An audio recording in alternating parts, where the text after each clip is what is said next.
I want to share with you the 3 questions that helped me get the clarity to feel confident to shut down a $1.8 million coaching business in 2017 and start over. In 2017, I'd been building my coaching business for 2 years and had grown it to dozens of clients that I was enjoying working with. I mean, I started a YouTube channel that drove a bunch of people asking me to help them and consult and all these things. And I didn't really want to do any consulting. I essentially was trying to take time off.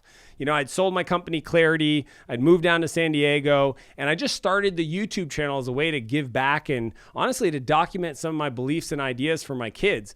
And what happened was that just kind of started snowballing a little bit by taking calls and talking to friends. And they were like, you should start a group and you could mentor CEOs and teach some of the stuff that are more advanced to these people. And I just opened this group, and all of a sudden there was like dozens of people that were applying to get on phone calls and join the programs. And the thing got to a place where I was doing 2 or 3 events a year and having a blast. And it was actually a lot of fun. But you know, I started asking myself, like, what is the purpose of this program? Like, what am I trying to create here? And I knew that I had a vision that was a little disconnected from that program. And 3 specific questions from different mentors gave me the clarity that I needed to be able to make the decision with confidence, shut it down, like literally overnight, call the team up, we're shutting it down, and start something new that's now become a multiple 8-figure coaching business. SaaS Academy is one of the largest software CEO coaching companies in the world within 5 years. And I wouldn't have been able to do that if I didn't have the clarity to shut it down, to do something great. Here were those questions. Number 1 is the value question. You know, I was living in San Diego at the time, and my buddy Todd Herman called me up, and he has this very polite, direct, kind way of asking you questions sometimes that just hits you across the side of the head. And he said, "Hey, Martell, why are you coaching non-software founders?" And I was like, well, because I love entrepreneurship and I can help them. He goes, "Dude, you're one of the few people that can legitimately help a software tech founder start, build, scale, and exit their company. You've done it multiple times. You've helped hundreds of people do it. You've invested in 50 plus companies." He's like, it doesn't make sense that you're stepping over dimes to pick up pennies. And I remember him saying it that way. And it's funny because I knew better. And there's this question that when I'm in these positions that I like to ask myself, which is, how can I create more value for my customers than anybody else in the world? And when I asked myself that question after my conversation with Todd, I realized, like, if I try to be everything to everybody and I try to serve all entrepreneurs, sure, I can add a lot of value, but it's only going to be 80%. That 20%, though, that last mile of value that only I could provide was going to be for software founders. I would never get, even though I had some in my group, I was never going deep on that level of stuff because I wanted to make it broadly understandable by all the entrepreneurs in my group. And I love that question, the clarity of that question. Ask yourself, how can I create more value than any other person, any other group, any other individual, any other consultant in the world for my clients? That question allowed me to have the confidence to decide I'm shutting it down. Number 2 is the results question. And this question is really awesome because I was at one of my coaches' events, Taki Moore, and I met a guy named Dean Jackson. And Dean is like, in the online world, he is the Yoda. And he asked the question to everybody in the room. And he said, what would you change about your service or your program if you only got paid if your clients got the result? And that question came up when I was trying to think through, should I go focus only on B2B software CEOs? That was the question.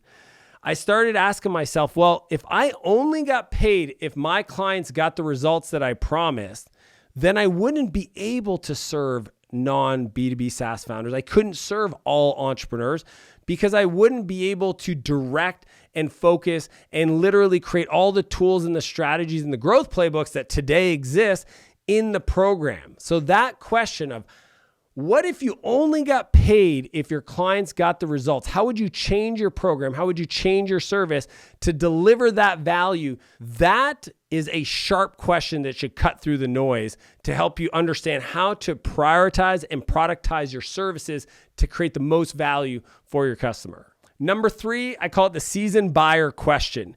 If somebody that knows your industry bought your business today, what are the first 2 to 3 things they would change?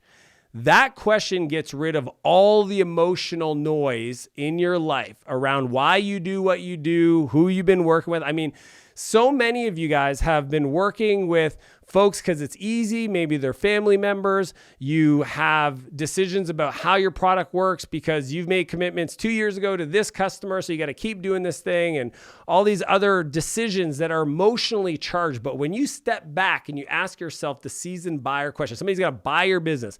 They know your industry. They are an expert. And you put yourself in that mindset. And then you ask yourself that question and see what comes up. What's the 2 to 3 things that immediately pop up and come to mind?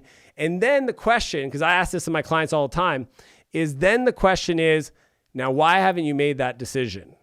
And when I think of that question, when I was trying to decide, should I shut down this thing? Should I sunset it so I can do something more aligned, more powerful, more impactful, more true to who I am, right? Even though it might be different than what I'm doing today.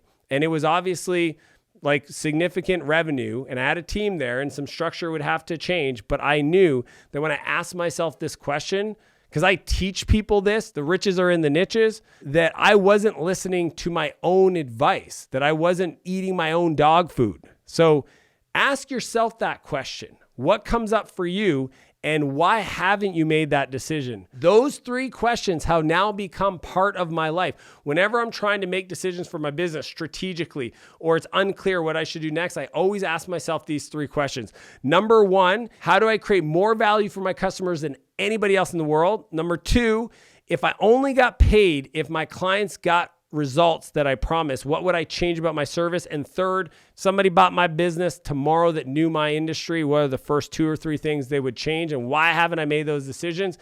Hopefully that gives you the clarity that you need to take decisive action towards a more empowering and powerful future for your business, because I know it's there and you've been dragging your feet. And today is the day that you make the decision to make the change. It's going to unlock your next level of growth using powerful questions. Now, if you want more questions that I use to understand how to build better product for my customers, or understand their true pain point, or other strategic decisions, I think questions are powerful.